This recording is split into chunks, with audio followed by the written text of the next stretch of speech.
मेरे प्यारे भाई बहनों, मेरे एस्ट्रो ज्योतिष हिंदी चैनल में सभी का स्वागत है। आप सभी भाई बहनों को मेरी हाथ जोड़कर राम राम।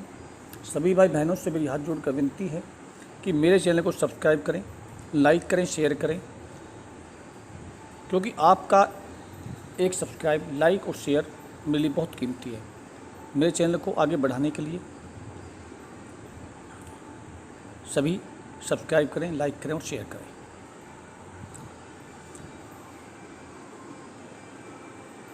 आज मैं शुभ कर्तृ योग के बारे में जानकारी देने जा रहा हूँ कि जन्म कुंडली में शुभ कर्तृ योग क्या होता है।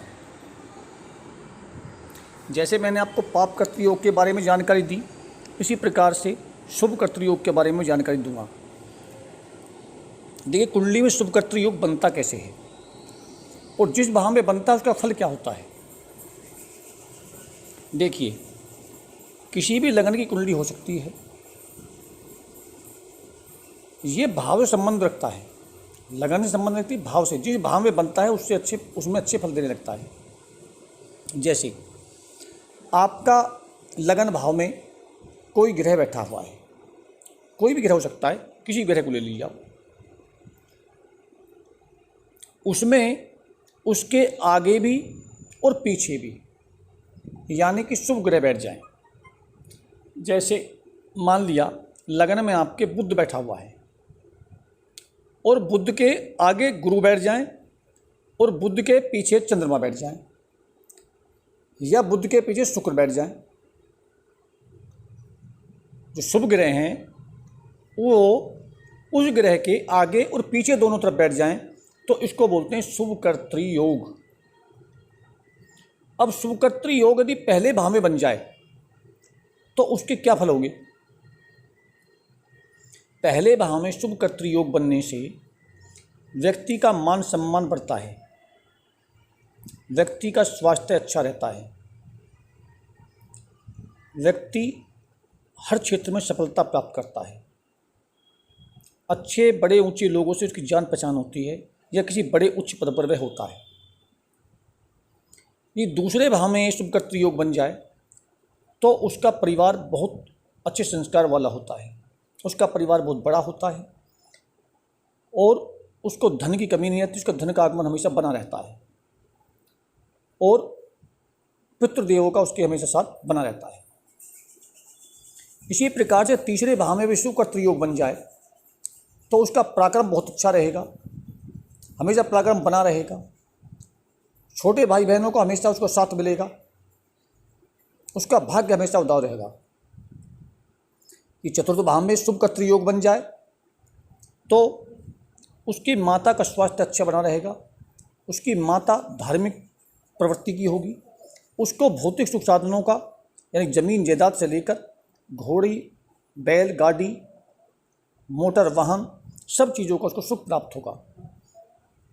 इसी प्रकार से यदि पंचम भाव में बन जाए तो ऐसे व्यक्ति की संतान बड़ी तेज होती है, उसको यानी कि संस्कार मानने वाली होती है और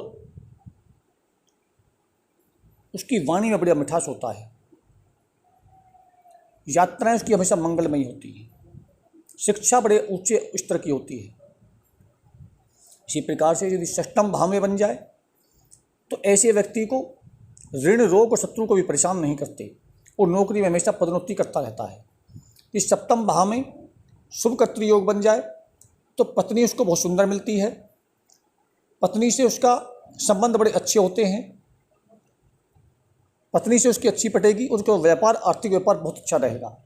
यदि अष्टम भाव में बन जाए तो उसको आध्यात्मिक रुझान बड़ा रहेगा, धन का उसको हमेशा लाभ होता रहेगा, उसकी उम्र बहुत लंबी होगी और उसकी तंत्र मंत्र में अध्यात्म में रुचि बनी रहेगी, शास्त्रों को ज्ञान बहुत होगा। इसी प्रकार से यदि नवम भाव में बन जाए तो ऐसे व्यक्ति आध्यात्मिक प्रवृत्ति के होते हैं, ऐसे व्यक्ति धार्मिक प्रवृत्ति के होते हैं, ऐसे व्यक्ति बहुत ऊंचाइयों को छूते हैं धर्म प्रवृत्ति में, बड़े भाई बहनों का बहुत सुख मिलता है, पिता का पूर्ण सुख मिलता है और भाग्य समय से पहले ही उदय हो जाता है। इसी प्रकार दशम भाव में बन जाए तो उसके ऐसे व्यक्ति का सत्ता से लाभ होता है, पिता से संबंध अच्छे बनते हैं, पिता के कारण भाग्य उदय होता है, कर्म उसका अच्छा बना रहता है, और व्यापार या नौकरी जहाँ भी रहेगा उसको हमेशा बहुत अच्छा लाभ मिलेगा। यदि 11वें भाव में शुभ कर्तृ योग बन जाए तो ऐसे व्यक्ति को बड़े भाई बहनों को बहुत सुख मिलेगा, बड़े मित्रों का बहुत सुख मिलेगा। ऐसे व्यक्ति को हमेशा आय के साधन एक से एक ऊंचे बने रहेंगे, यात्राएं हमेशा उसकी मंगलमयी होंगी, सर्व मनोकामनाएं उसकी हमेशा पूर्ण समय से पहले होती रहेंगी। यदि 12वें भाव में बन जाए ऐसे व्यक्ति को अधिक व्यय नहीं करना पड़ेगा। यदि खर्चा होगा भी तो धार्मिक कार्यों में होगा, गलत कार्यों में खर्चा नहीं हो पाएगा। और विदेश यात्रा करेगा, विदेश से उसको लाभ भी होगा।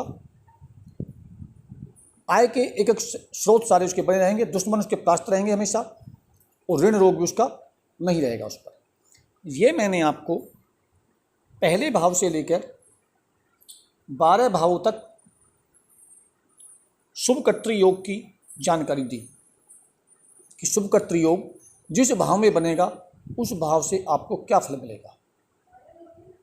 इसलिए इस शुभ कर्तृ योग में आप कुंडली में अपनी में देखें किसकी कुंडली में कौन से भाव में शुभ कर्तृ योग बना हुआ है, उससे संबंधित आपको सारे फल देखने को मिल जाएंगे। जो मैंने बताए हैं वो सारे फल आपको देखने को मिल रहे होंगे, आप देखें अपनी कुंडली में जांच करें। अब यदि मान लिया इस शुभ कर्तृ योग को और अधिक बढ़ाना है, अच्छा और अधिक ज़्यादा फल मिलने लग जाए इसका, क्योंकि शुभ कर्तृ योग में क्या डिफरेंस होता है, जैसे मान लिया उसके आगे ग्रह बैठ गया परंतु उसकी डिग्री कम है और चलित कुंडली में वो उससे अगले भाव में हो गया तो उसका फल कम हो जाएगा। तो इसलिए उसके भाव को पूर्ण फल लेने के लिए आप जो ग्रह आगे बैठा है उसके और जो ग्रह पीछे बैठा है उन दोनों ग्रह का आप मंत्र जपने लग जाइए, तो उस शुभ कर्तृ योग के और दुगने फल मिलेंगे आपको। जो ग्रह है उस मंत्र मैंने मंत्र बताई रखे हैं आप सभी को, वो आप जपें और शुभ कर्तृ योग का पूर्ण फल लें। अब मैं अपनी वाणी को विराम देता हूँ। सभी भाई बहनों को राम राम, धन्यवाद।